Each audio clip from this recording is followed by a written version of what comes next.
Assalamualaikum warahmatullahi wabarakatuh. Waalaikumsalam warahmatullahi wabarakatuh. Kembali lagi di Inspiring Method S di edisi hari Sabtu tanggal 21 Desember 2024. Ada saya Distiono. Ada saya Fitri ya. Dan saya Laila. Oke, di hari ini kita akan membahas ya. Kita akan memiliki tema. Baik, sama aja sih ya. Kita mengangkat tema yaitu tentang Hari Ibu ya. Insya Allah besok tanggal 22 Desember kita memperingati Hari Ibu. Fit, kamu kalem so Fit? Iya. Semangat toh Fit? Ya, Kangen ibunya ya. Ibunya. Enggak, dia malam minggu merana dia. Jangan gitu juga loh Mas. Aku ikhlas kok di sini. Oh ikhlas ya. Oke, gimana lah untuk Hari Ibu? Apakah ada tema khusus sih? Biasanya ada Hari Ibu tuh ada nggak sih? Itu ya biasanya mungkin tergantung apa ya, semacam tradisi dari keluarga itu ya. Oh gitu, tapi kalau secara nasional itu nggak ada ya untuk tema khusus Hari Ibu untuk tahun ini apa gitu, ada nggak sih ya? Enggak. Itu mungkin dari apa tertentu, misal sekolah yang mau ya merayakan itu nanti bentuk perayaannya seperti apa, atau dikasih pentas dengan tema atau konsep seperti apa, tergantung dari misalnya entah sekolah atau lembaga itu. Oh gitu ya. Jadi setahuku gitu sih. Jadi ya apa, enggak kayak waktu peringatan apa gitu, artinya yang memiliki tema yang sama semua gitu kan. Ya, namanya ya tentang ibu yang menghormati ibu, yang penting ibu ya gitu kan. Oke, Fit, apa yang kamu yang paling kamu terkesan dari seorang ibu? Dari seorang ibu. Yang paling terkesan ya. Semangat toh. Bentar lah. Untuk kamu ya. Semangat. Itu, untuk bertiga nih kita nih. Nah, kalau enggak si Mbak Lela ngoceh sendiri. Iya, jadi yang paling terkesan banget tuh ya orang tua tuh apa ya, nggak pernah ada rasa bosan ketika mengasuh kita, apa mengurus kita dari kecil sampai kita dewasa, sampai kita udah umur tua pun kadang kan masih ada anak ya yang apa, orang tua yang masih udah tua, udah kayak mbah-mbah tuh masih ngurus anaknya juga, anak dari anak kita berarti kayak gitulah Mbak. Anak kita. Maksudnya gimana? Maksudnya kita berumah tangga kita nih. Ini kita semuanya. Iya, kayak aku membayangkan. Oh bayangan ya. Oh Fitri, ini biasa dia dimasuk di gelombang delta ya, kok mau tidur tuh ya. jadi dia Allah bangsa dari dia bicara nih. Jadi kan ini ya kayak ibu itu sangat bermakna, jadi nggak pernah ada rasa bosan ketika mengasuh kita dan mengasuh adik-adik kita dan terusnya keluarga kita. Jadi kalau orang tua tuh nggak ada rasa bosan dan rasa benci, walaupun kita tuh kadang ya namanya manusia ya kadang menyakiti hati dari orang tua itu.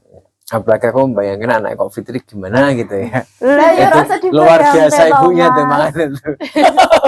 Ya sabar banget. Oh makanya itu. Bagi kamu nih, sejauh mana sih peran ibu untuk di titik kamu saat ini? Wah, luar biasa pastinya ya. Iya, kalau tanpa peran dari ibu, terutama doanya ya, pasti nggak bakal sampai titik ini ya.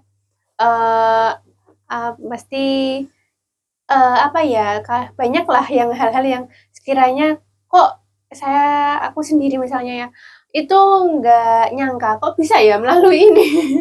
Betul atau ya? Kok bisa ketemu kayak hal-hal yang nggak terduga yang akhirnya membawa ke titik-titik yang sebelumnya nggak pernah tak bayangkan. Atau sebelumnya tuh aku merasa takut mencapai titik itu. Yang kata ibuku sih, kalau misalnya minta doa ya, minta doanya ya nanti tak doakan terus. Dan ya iya sih, namanya orang tua pasti setiap orang tua seperti itu ya, aku ngiranya. Oke, terus begini apa ya, di saat ini kan yang notabene kita sudah peralihan ya dari masa remaja menuju masa yang ya artinya dewasa gitu kan. Pasti dong kita kan pernah flashback berpikir gitu kan, atau mungkin ketika kita struktur berpikir kita udah berbeda nih gitu kan. Dulunya kita itu orang tua ibu itu marah nggak boleh gitu kan, ya kan. Nah di titik saat ini sekarang di posisi sekarang ini pernah nggak sih apa yang diucapkan ibu itu kemudian kita ngerti oh ternyata yang dimaksud ibu tuh kayak gini gitu. Sih. Kadang pernah sih nggak sih kak itu kalian masa kayak gitu? Ayo kamu dulu lah gimana? Mungkin kenapa kok dilarang kayak gini? Kamu ketemunya tuh kloknya itu oh ternyata ibu itu marah aku dulu seperti ini, ternyata biar nggak begini gitu. Itu semacam kayak larangan kalau kita dulunya ketika dilarang sama ibu tuh kita tuh kayak berontak gitu, ngapain sih gitu. Paling itu pamali, mitos. Tapi sebenarnya ketika sekarang kita sudah ibarat itu ngopinya udah panjang ya, ngopinya wis ada, bikinnya wis ada gitu. Baru kita tahu oh ternyata tuh ibu kita itu yang dulunya kita itu ibu kok ibaratnya pikirnya terlalu kuno sih macam-macam. Tapi ternyata sekarang itu sebenarnya itu yang bagus gitu loh. Iya, ada gak sih kamu pikir kayak gitu? Iya sih. Apa misal contohnya itu? Banyak ya. Misal ya kalau sederhananya ini ya, jangan kalau malam itu jangan keluar atau ada batasan waktunya. Ya itu kan kayak kuno banget ya. Apalagi kalau di kota kayak gini. Betul. Nah tapi kan penjelasan logisnya ya yang akhirnya temukan jawabannya ya selain misalnya selain masalah keamanan juga ya, masalah kesehatan kan juga ini ada pengaruhnya. Misalnya ada yang pernah aku baca kalau nggak salah satu artikel atau podcast gitu loh, pokoknya aku pernah dapat informasi kalau tanaman itu pas malam justru yang dikeluarkan bukan oksigen yang menyehatkan kan mas. Karbon dioksida ya. Dioksida itu kan juga nggak bagus buat pernapasan. Nah kalau keluar malam ya emang nggak, kalau dilarang ya salah satunya buat kesehatan toh. Iya betul. Penjelasan logisnya itu. Logisnya gitu ya. Kalau kamu Fit, pernah nggak sih? Terutama Fitri nih terutama nih. Ya Allah masih. Nah wajah ini kita wajah bandel lagi.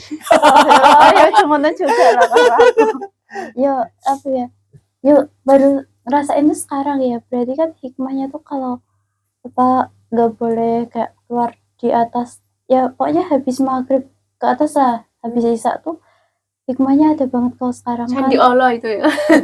Di tempatku namanya. Sandi Allah itu apa? Paman apa sih ya? Itu waktu surup gitu peralihan dari sore ke malam. Nah, jika surup nggak boleh keluar, nah akibatnya kan nanti kan baru ngerasain itu saat ini. Kenapa ya? Kan sekarang kalau kita pergi kayak malam-malam di jalan mesti kan nemu akibat yang nggak bakal kita duga, Pak.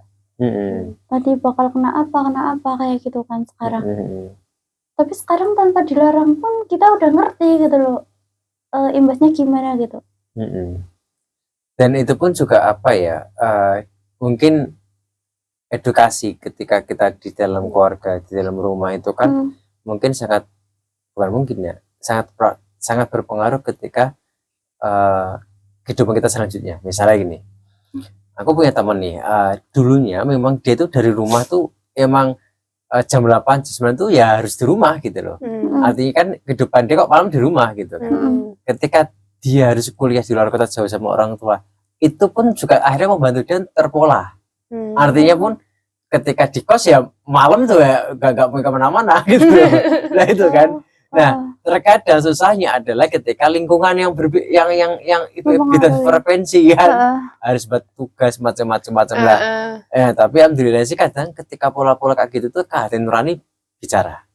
Artinya alam bawah sadar itu ketika misalnya ini masih keluarga, oh kita buat tugas malam gitu kan. Tapi ketika memang itu sudah terpola ditanamkan dari kecil terus menurut itu kan, alam bawah sadar dia udah bergerak itu. Ya kan artinya nggak boleh sama orang tua nih ini gitu.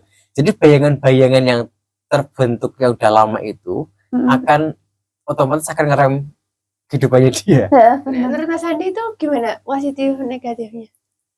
buat aku sih ada Positifnya positifnya gimana? juga ada negatifnya. Artinya gini, positifnya artinya kan di situ bisa mengkontrol kita. Mm-mm. Kontrol kita artinya gini, untuk membentengi kita dari pengaruh-pengaruh dari lingkungan kita. Negatifnya terkadang memang kita harus siap ketika tanda petik nih dibully sama teman, terus gede kok nggak mau keluar malam, bla bla bla bla Iya. bla gitu kan, itu Oh, iya. negatifnya. Tapi Iya. artinya kan ya yang penting kita kan sudah bisa memilih dan memilah. Mm-mm. Kita udah dewasa, kita bisa memutuskan mana yang baik dan tidak buat kita, ya kan? Iya Gitu.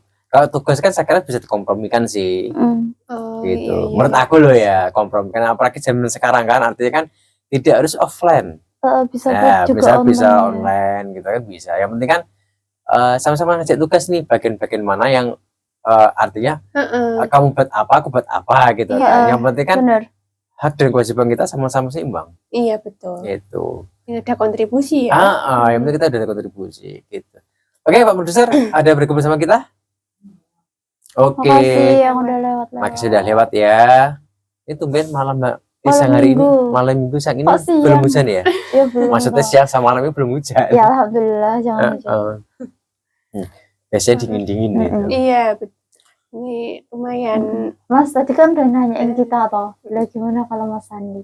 Ya kalau kurang lebih sama kalian sih. Artinya memang ya peran orang tua itu memang sangat berpengaruh dalam kehidupan kita, terutama berkaitan dengan support ya, dukungan ya.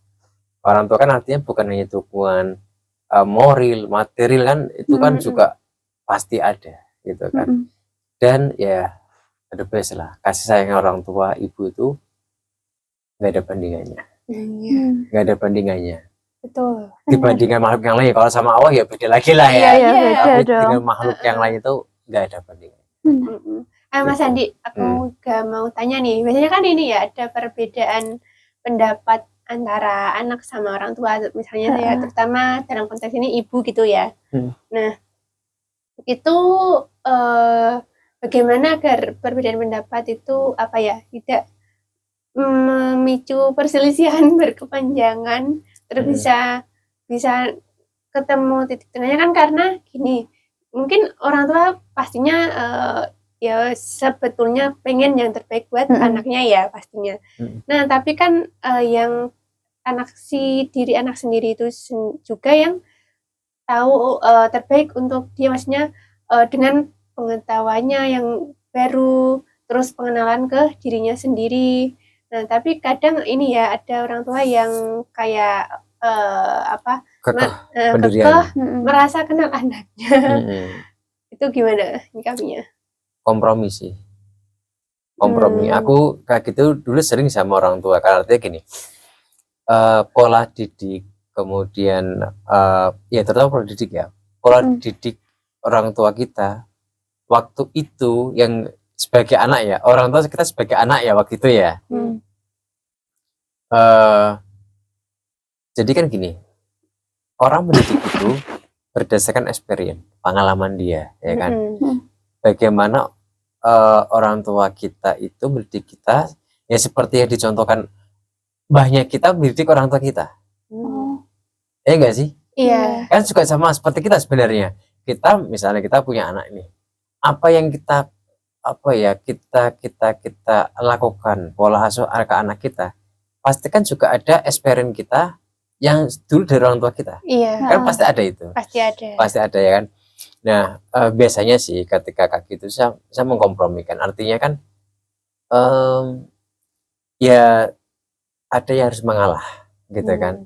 Artinya kompromi itu artinya ketika memang orang tua kita memang berpikir seperti itu, ya kita harus menghargai, bisa memahami. Intinya gitu. Karena ya jujur aja, ini hipotesa yang yang nggak nganu ya, bahasanya nggak terlalu ilmiah ya, tapi berdasarkan experience dari beberapa pengalaman teman-teman gitu kan. Kita kuliah itu gitu kan, itu kan juga diajarkan bagaimana harus bisa memahami orang lain. Ya nggak sih? Struktur pikiran kita itu, jadi ketika kita kuliah ya, struktur pikiran kita tuh dibentuk bagaimana kita, satu, bisa logik, dua lagi bisa memahami orang lain. Ya mau manusia memahami orang lain itu kan salah satu struktur berpikir kita kan untuk bagaimana kita bisa apa sampai perguruan tinggi gitulah. Iya. Kalau kita pahami lah sebenarnya kuliah itu sebenarnya itu apa sih? Sebenarnya kita baca buku aja tanpa orang harus kuliah itu bisa loh. Iya, Iya kan? Betul. benar. Cuma yang di situ yang Mindset, ditancapkan adalah mindset, pola pikirnya gitu kan. Tekannya seperti itu. Nah, ketika kita sudah misalnya udah berbeda pendapat dengan orang tua atau dengan siapapun, artinya kan kita di situ bisa memposisikan diri, oh bagaimana kita coba harus bisa memahami orang lain, ya kan? Iya. Kita coba berpikir sudut pandangnya beliau itu bagaimana sih sebenarnya gitu kan. Nah mungkin di situ kan kita bisa cari titik tengahnya. Oh mungkin misalnya gitu kan, mungkin di zaman sekarang mungkin ada yang belum tepat. Apa sih yang sebenarnya tepat untuk yang zaman sekarang yang bisa diimplementasikan? Mungkin ajaran zaman dulu sama zaman sekarang apa? Kita cari titik tengahnya gitu kan. Itu sih maksudnya kan, artinya tidak mungkin kita menolak semuanya, juga tidak mungkin kita menerima mentah-mentah kan nggak mungkin. Artinya ada kompromi di situ gitu kan. Pasti kok ajaran zaman itu tuh banyak lebih bagus. Iya sih. Banyak lebih bagus. Cuman kita memahaminya sekarang itu karena terlalu kuno kita mikirnya gitu kan. Tapi sebenarnya periodik masa sih. Kita tetap akan kembali ke masa lampau. Itu pasti. Oh iya. Apa Muter ya. muter? Kenapa? Contohnya misalnya gini. Ini ada apa kemarin aku dengerin podcast yang cukup menarik tentang tumbuhan atau tentang apa yang kita konsumsi. Ya itu aja, apa yang kita konsumsi. Zaman dahulu kala sih. Zaman dulu kan orang minum air mentah, air sungai, itu gak ada masalah kan? Iya. Minum air sumur gak ada masalah kan? Nggak ada. Iya. Sehat-sehat aja kan? Iya. Iya. Kemudian daun-daun mentah gak ada masalah kan? Nggak ada. Nah, mungkin tahun 90-an akhir, 80-an bahkan 2000-an sekarang. Orang minum air mentah gimana? Sakit. Ya, berarti kan berkaitan ada masalah di apa yang kita makan. Iya. Aspek lainnya misalnya ini sayur.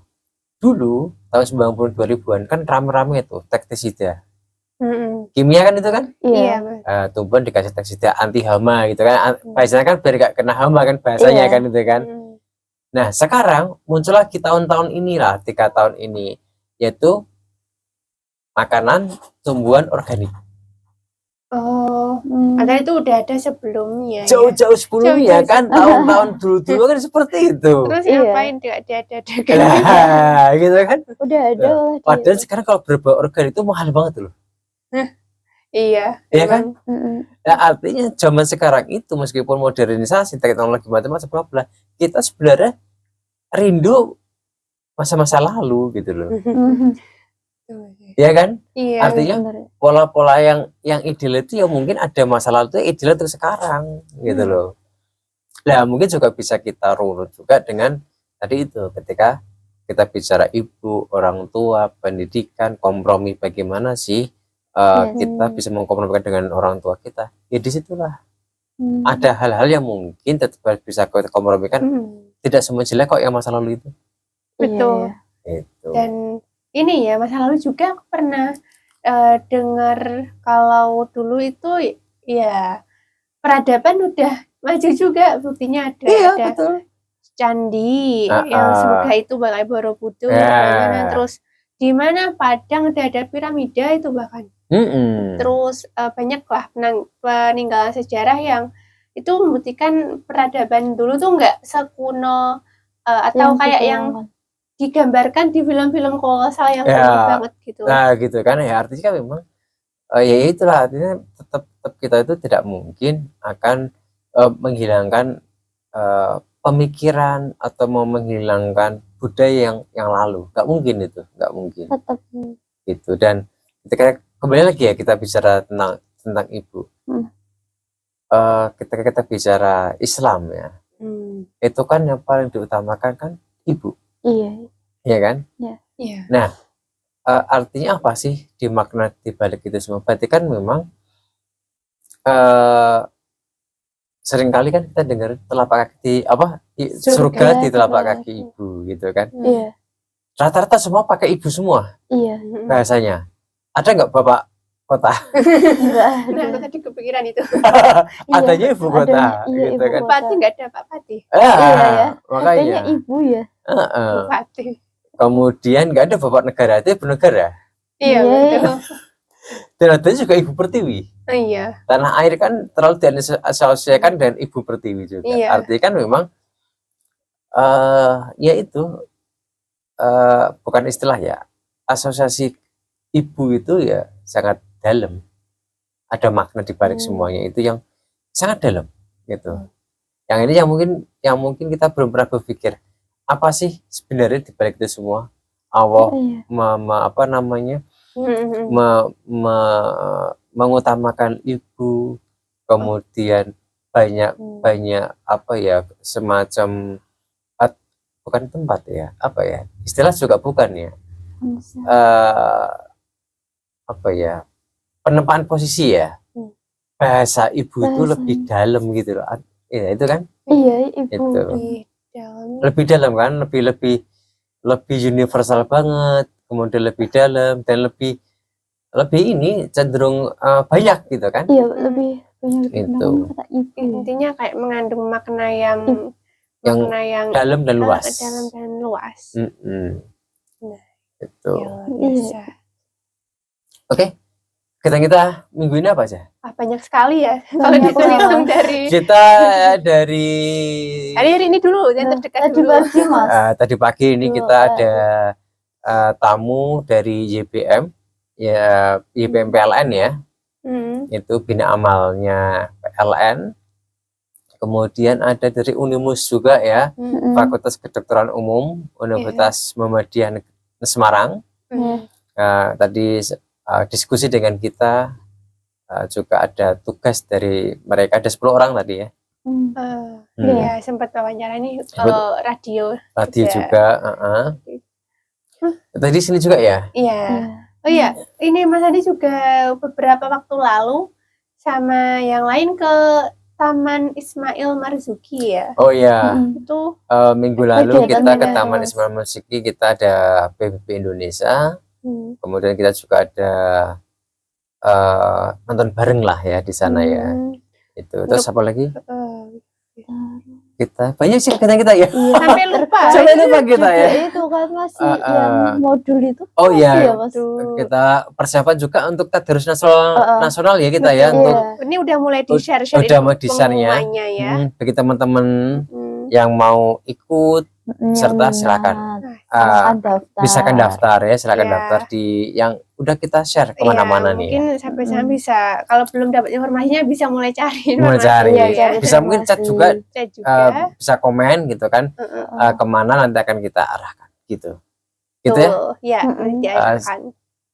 Pertemuan kita pada malam hari ini cukup sekian. Saya Andi Setiono, saya Fitria, dan saya Laila. Akhir kata, mari kita tingkatkan iman dan takwa kita kepada Allah Subhanahu wa taala. Sampai jumpa di puncak kemuliaan. Assalamualaikum warahmatullahi wabarakatuh.